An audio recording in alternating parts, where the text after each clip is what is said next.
So for our queuing theory model 1, which is MM1, our first problem is Speedy Pizza Delivery 1. So Maria is the manager of Speedy Pizza. She wants to improve pizza delivery times and reduce customer wait times. She has gathered the following data. How many pizzas are in the delivery system at any given time? So ito yung mga gusto niyang malaman. How much time does a customer pizza spend in the delivery system? How much pizzas are waiting to be delivered? How much time does a pizza spend waiting to be delivered? What is the probability that the delivery driver is busy? What is the probability that there are no pizzas in the delivery system? So, next is, ito yung data table. So, given yung M, delivery driver is 1. So, yung lambda natin, pizza arrivals per hour is 10. So, 8. So, yung mu naman natin is 10. So, for Speedy Pizza Delivery 2, Maria, the manager from the previous problem, also knows that there's a cost associated with both the delivery driver's time and the customer's waiting time. She's gathered additional data. So, ito yung gusto niyang malaman. How much is the total cost per shift? So, ito yung data table. So, cost per service, 10. Cost for waiting time per hour, 12. Tas yung hours, which is working hours per shift, is equals to 6.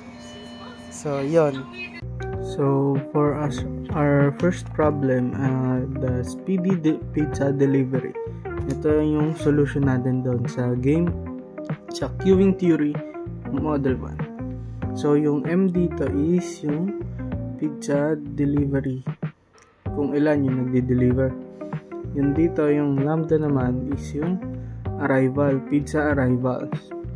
Yung mu naman is yung pizza delivery or kung ilan yung pizza, yung delivery rate na ano. So, yun. So, ang una natin isa-solve is yung L. Para makuha natin yung L, ang gagamitin lang natin na formula ay lambda over mu minus lambda. So, yun. Ang value ng lambda is 8. So, over mu, which is 10, minus lambda or 8. So, yun. Nakuha natin is 4 pizzas. Yan. Yun yung ibig sabihin niya yung sa ano, how many pizzas in the system. So, next naman ay W. Ang formula ay 1 over mu minus lambda. So, yun. Ganun lang. I-substitute lang ulit natin siya.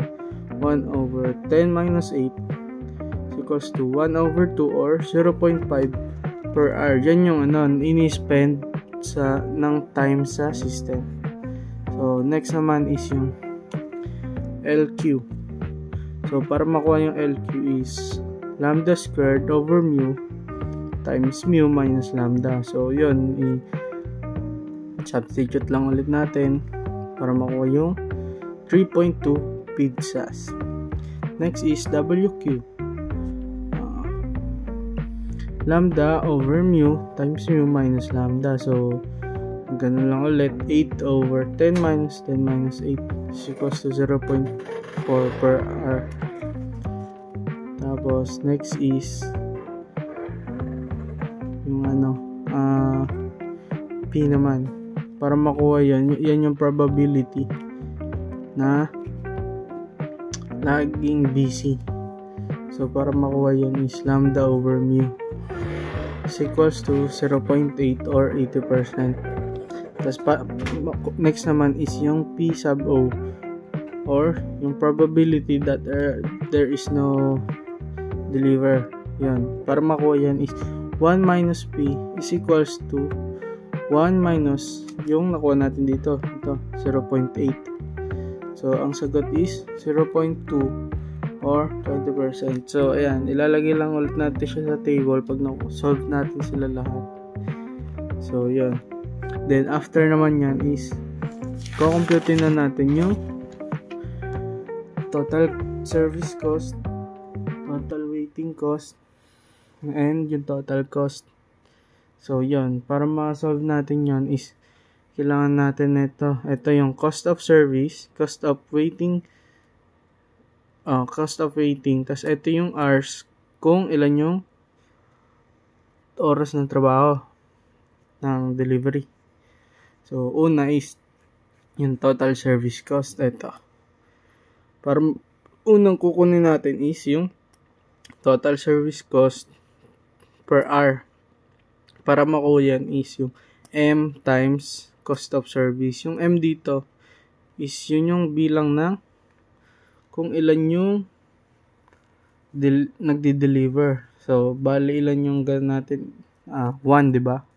So, ang gagawin natin ay 1 times 5 is equals to $5. Yan, dollars yan. Nagyan lang natin. Dollars. Yan. So, next is TS per shift. Para makuha yan, ito times lang natin yung TS per hour, yung sagot natin na 5 times kung ilan yung H, kung ilan yung oras yung pasok nila sa isang araw. Yan, ibig sabihin 5 times 8 is equals to 40. So, yon, lilista natin sila dito. 5 and 40. So, next naman, total waiting cost. Para ma-solve yon is kailangan natin ng lambda. Unang isa-solve, total waiting per hour. Lambda times WQ times cost of waiting. Ito, 6. So, ano value ng lambda natin is 8. And WQ is 0.4. So, yun. Nalagay lang natin siya. 8 times 0.4 times 6 is equals to 19.2. So, yun. Nilagay natin siya dito. Next naman is total waiting cost per shift. So, yun nga. Kagaya lang na ito. Solve lang natin siya. Ita-times lang sa 8. So, TW per hour times 8 is equals to yun, 153.6. Kaya yun, nilagay natin siya. So, para makuha yung total cost, pag-add lang natin tong dalawa, itong dalawa. So, yun, 5 plus 19.2 is equals to 24.2. 40 plus 153.6 is equals to 193.6. So, yun, nakuha natin. Lahat na yun.